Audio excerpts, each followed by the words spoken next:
Salut à tous, ici Frédéric Morel.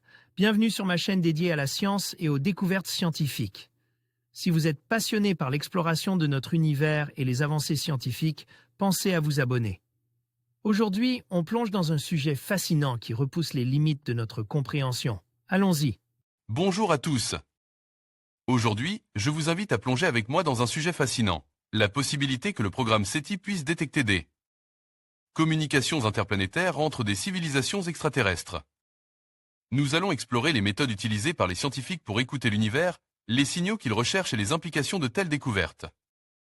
Préparez-vous à élargir vos horizons et à envisager ce que cela signifierait pour l'humanité si nous n'étions pas seuls dans l'univers. C'est parti! Cela fait plusieurs années que des membres de l'Institut SETI se demandent si quelques exoplanètes, pas très loin du Soleil et potentiellement habitables, ne font pas partie d'un empire galactique extraterrestre. Ils tentent de le savoir en étudiant lors de transits planétaires de possibles communications radio entre les planètes autour de elles. Étoile Trappist-1, à seulement 40 années-lumière environ du système solaire. Au début du XXe siècle, on pensait que les planètes du système solaire étaient nées dans un lambeau de plasma solaire se refroidissant et se condensant arrache au Soleil par le passage rapproche d'une étoile et les forces de marée engendrées par un tel événement cosmique. On savait déjà, en étudiant la densité et les mouvements du gaz d'étoiles dans la galaxie, qu'il devait être très rare. Par conséquent, il était raisonnable de penser que le système solaire avec son cortège de planètes était une rareté dans la Voie lactée. Dans le projet multiplatéforme francophone sur la cosmologie contemporaine du Big Bang au vivant, Jean-Pierre Luminet et Hubert Reeves nous parlent du programme SETI et des extraterrestres T. Groupe CP, WWW. Du Big Bang Go vivant. Comme YouTube l'Institut SETI chasse DET. Depuis des décennies. Il est devenu parfaitement clair depuis 2 décennies qu'on se trompait et les exoplanètes autour d'étoiles apparaissent. Maintenant, comme la règle n'est pas l'exception, se formant dans des disques protoplanétaires selon le fameux scénario de Kant-Laplace, considérablement plus développé pendant les années 1960 à 1970 par le russe Viktor Safronov et l'américain George Whitfield. En est-il de même pour la vie et plus spécifiquement des civilisations intelligentes technologiquement avancées? Répondre à ces questions est l'objectif de l'Institut SETI, plus généralement du programme SETI qui, depuis plus de 60 ans, tente de détecter des technosignatures de ces civilisations en supposant qu'au moins certaines d'entre elles utilisent les ondes radio ou des faisceaux laser pour communiquer ou se signaler aux autres civilisations qui existent peut-être dans la Voie lactée. Hélas, les pionniers qu'étaient Carl Sagan, Frank Drake et leurs collègues russes et ukrainiens Nikolai Kardashev et Yossif Shklovsky ne sont plus là pour le voir et commenter les derniers résultats obtenus de ces quêtes. Une présentation de l'Institut SETI. Pour obtenir une traduction en français assez fidèle, cliquez sur le rectangle blanc en bas à droite. Les sous-titres en anglais devraient alors apparaître. Cliquez ensuite sur l'écrou à droite du rectangle, puis sur Sous-titres, et enfin sur Traduire automatiquement. Choisissez Français. SETI Institutor, en mai 2016, un groupe des astronomes faisait sensation en annonçant la détection de 3 exoplanètes autour de l'étoile 2 J de 306228-0502228 située à environ 40 années-lumière du Soleil, dans la constellation du Verseau. La découverte avait été faite avec la méthode des transits planétaires en utilisant TRAPPIST, TR en Sitting Planet. End Planetimal Small Telescope, un télescope de seulement 60 cm de diamètre à l'observatoire de la CIA. ESO, au Chili, GIR par l'Université de Liège, en Belgique. Rebaptisée pour cette raison TRAPPIST-1, l'étoile fait partie des naines rouges de type M8M8 dites ultrafroides. Elles sont très peu massives et de ce fait, très peu lumineuses. Toutefois, elles représentent pas moins de 18% d'étoiles proches du Soleil, soit un nombre probable de plusieurs centaines. L'âge de TRAPPIST-1, estime à partir de la théorie de la structure stellaire et des mesures qui la concernent, serait d'au moins 500 millions d'années, mais peut-être aussi jusqu'à plusieurs milliards d'années. Depuis, on a finalement établi qu'il n'y avait pas 3, mais au moins 7 exoplanètes rocheuses, dont certaines sont potentiellement habitables. Une présentation des dernières découvertes autour de TRAPPIST-1. Pour obtenir une traduction en français assez fidèle, cliquez sur le rectangle blanc en bas à droite. Les sous-titres en anglais devraient alors apparaître. Cliquez ensuite sur l'écrou à droite du rectangle, puis sur Sous-titres, et enfin sur Traduire automatiquement. Choisissez Français. NASA, Jet Propulsion Laboratory, nous ne savons pas en combien de temps la vie est apparue sur Terre, mais il est bien possible que cela se soit produit très rapidement, en moins de quelques centaines de millions d'années. Certaines des exoplanètes autour de Trappist pourraient donc posséder quelques formes de vie. Toutefois, si tel est bien le cas, celle-ci serait forcément rudimentaire si l'on considérait que ce qui arrive sur Terre n'est pas singulier dans la Voie lactée et que l'étoile est bien encore jeune. Toutefois, il y a quelques années, des membres de l'Institut SETI avaient tout de même entrepris de détecter avec le fameux Allen télescope Array, ATA, des ondes radio en provenance d'une éventuelle civilisation extraterrestre technologiquement avancée, qui serait présente dans le système planétaire de Trappist 1. Une vue du Allen télescope Array, ATA, avec la Voie lactée en toile de fond. SETI institute un empire galactique et des planètes en communication radio?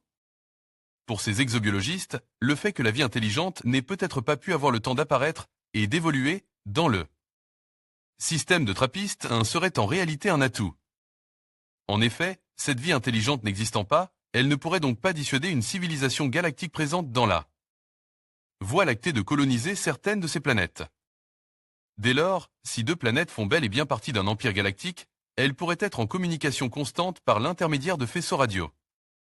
Les exoplanètes de Trappist sont observées par la méthode des transits planétaires, il est donc possible que périodiquement, cette périodicité doit être courte étant donné la petite taille des orbites des planètes situées dans la zone d'habitabilité d'habitabilité, les faisceaux d'ondes radio connectant les deux planètes intersectent également la Terre, trahissant la présence de cet empire.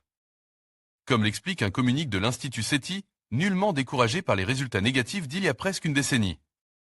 Certains de ses membres en collaboration avec d'autres chercheurs de l'université Penn State aux États-Unis ont de nouveau utilisé l'ATA pour rechercher, avec la même méthode des occultations planétaires, des signes de technologie extraterrestre dans le système stellaire de Trappist 1. Les observations ont duré 28 heures au total. Des millions de signaux ont été examinés avec la technologie de l'ATA qui est mise à jour au fil des années. Mais, comme l'explique une publication en accès libre sur ARXIV, aucune technosignature n'a encore été détectée dans le système de Trappist 1. Le communiqué du SETI mentionne toutefois des commentaires donnés par Nick Tuzet, un étudiant en 10 à l'université Penn State. Ce travail montre que nous nous rapprochons de la détection de signaux radio similaires à ceux que nous envoyons dans l'espace. La plupart des recherches supposent une certaine intention, comme des balises, car nos récepteurs ont une limite de sensibilité à une puissance des émissions minimale au-delà de tout ce que nous envoyons involontairement. Mais, avec un meilleur équipement, comme le futur Square Kilomété Array, SKA, nous pourrions bientôt être en mesure de détecter les signaux d'une civilisation extraterrestre communiquant avec un vaisseau spatial. Ce projet comprenait des travaux d'étudiants de premier cycle dans le cadre du programme REU, Research Experience for Undergraduate, 2023 de l'Institut SETI. Les étudiants ont recherché des signaux provenant d'orbiteurs fabriqués par l'homme autour de Mars pour vérifier si le système pouvait détecter correctement les signaux.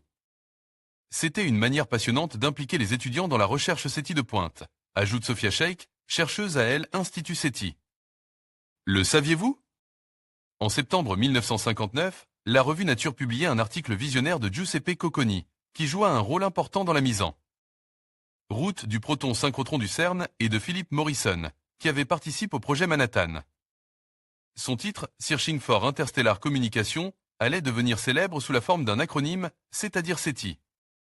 Les deux physiciens y tenaient le raisonnement suivant. Si des civilisations extraterrestres avancées existent dans la galaxie, elles pourraient communiquer entre elles ou avec leurs colonies à l'aide d'ondes radio. En considérant les longueurs d'onde les plus propices à la transmission lointaine de signaux clairs, malgré le bruit de fond radio galactique, ils avaient conclu que la bande radio la plus adaptée était celle, étroite, entourant la longueur d'onde de 21 cm. De plus, cette bande correspond à une transition dite hyperfine dans l'atome d'hydrogène neutre, l'élément le plus abondant de l'univers. C'était donc un bon moyen pour établir un standard de communication, naturellement adopté par toute civilisation développée. Un jeune radioastronome, Frank Drake, était alors parvenu à des conclusions similaires.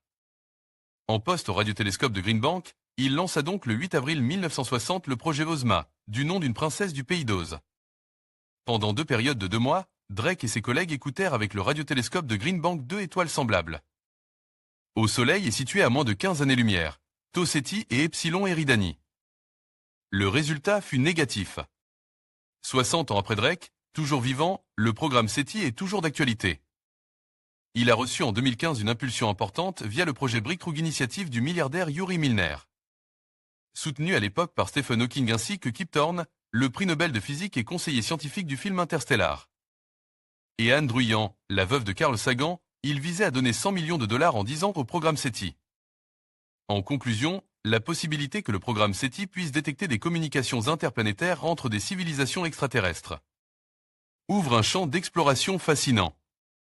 Alors que nous continuons à scruter le ciel à la recherche de signaux, chaque découverte nous rapproche un peu plus de la réponse à la question qui nous fascine depuis des siècles. Sommes-nous seuls dans l'univers?